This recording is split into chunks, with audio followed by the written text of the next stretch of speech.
Yeah, so new age businesses which are coming up, what are your views on that, Naveen? Are you adding up anything in your portfolio or any feedback from your side?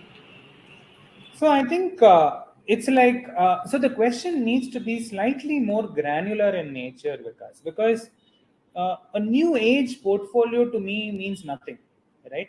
Uh, End of the day, all of the companies that are coming into the market, right, have shown phenomenal growth from a top line perspective. However, many of these businesses, the unit economics don't work, and or at least they are still not working. Many of these businesses are not cash flow generating.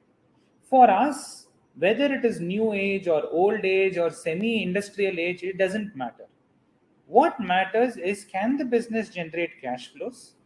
And the value of a business is the present value of the future cash flows that the business generates. That's all we care about. It doesn't matter whether it is new age or old age, right? Having said that, in the last 9 months, there have been a whole host of IPOs that have come about, which is what you are talking about. And I think the only company the company that we have liked and we own is Nika, right? We don't own many of the other businesses that have IPO'd in the market. And that to us is a very different business than purely calling it a tech business. That's not the way we look at it, right? It's a very different problem that the business is solving and the opportunity that they're going after, where the unit economics at a single customer level is still profitable because of the high gross profit margins that they command. So for us, the way we look at any business is not whether new age means we have to value it differently and old age means we have to value it differently. It doesn't work that way, right? So as long as the business generates cash flows, we will look at it. Till it cannot, it's not sustainable for us to look at it. Well said. So ultimately, in the long run, it is the corporate earnings, and stock appreciation mirrors the corporate earnings in the long run.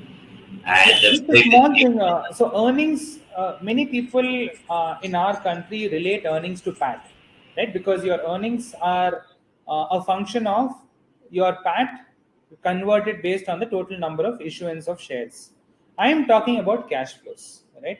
So what that means is, just because you have 100 rupees of PAT doesn't mean you have 100 rupees of cash flows, because a lot of this PAT could be stuck in receivables, could be stuck in inventory.